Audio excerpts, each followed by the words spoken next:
before we start any Power BI development, the first thing we should do is we should correct the theme. To correct the theme, what we do is we go to the view. We can browse our theme which is already available, or we can customize the current theme. So first thing we should do is we should choose the theme based on what we have, or we can choose any existing theme and we can start customizing this. So in this case, what I'm going to do is I'm going to customize the current theme. Now here, because I'm recording a video, I will require a little bit larger fonts. So most of my changes is going to be around the making the fonts larger.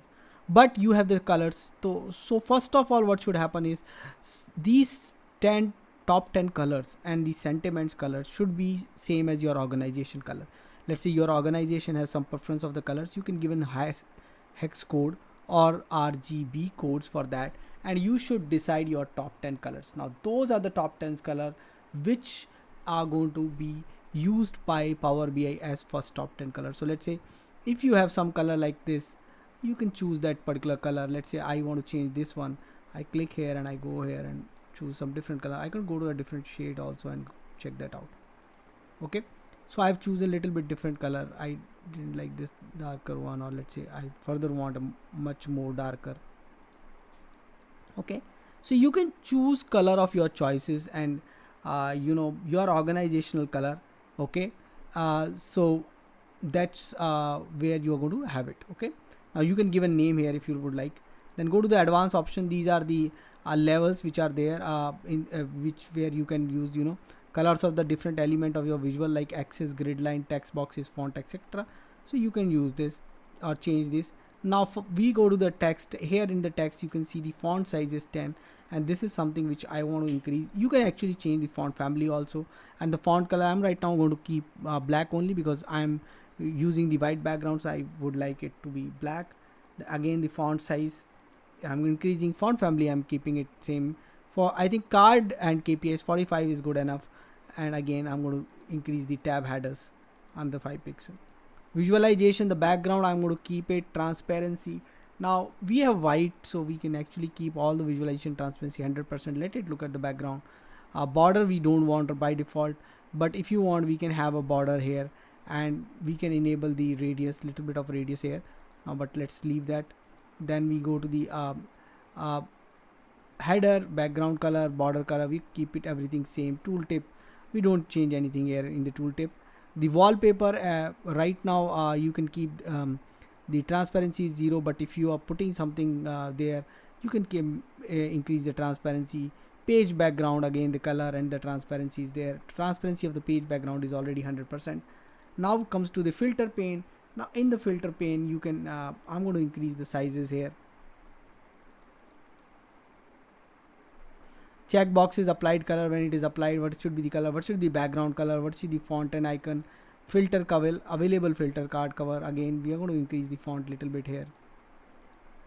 And again background color of the applied filter cards, then again we are going to increase it little bit. So I have done with the changes which I wanted. I say apply, so you can see the things have changed little bit here, and if I further want to increase the font I can go ahead and do it.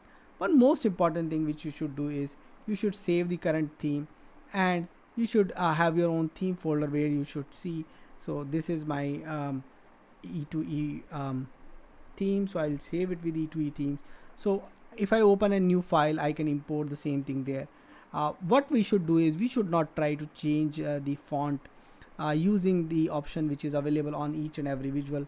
Better that we stick with the font sizes which we are having in the theme, and if unless it is required very specifically for one particular visual, we should always make sure the theme color font sizes are the one which we are using, not using on individual, because once you change on the individual, if you change the theme, then it is not going to change with the theme. So right now you seen that these visuals were have taken the whatever we have done on for the themes, they have taken those. But if you don't do that, then what would happen is they might not take the theme color when you change it to a different theme. So it's always better that you don't customize it. Whatever things can come from theme. Time has come to save this file, and we call it as our sales 1 dot PBIX. We don't need to give PBIX, it's going to give it. Now once you are done with the theme, next step is to create new columns and new measures. It's always advisable to create new measures in Power BI, but we can create new columns also. There are difference between the columns and measure. We are going to explain you that. So continue the journey on this tutorial, and let's take the next step of creating new columns in Power BI.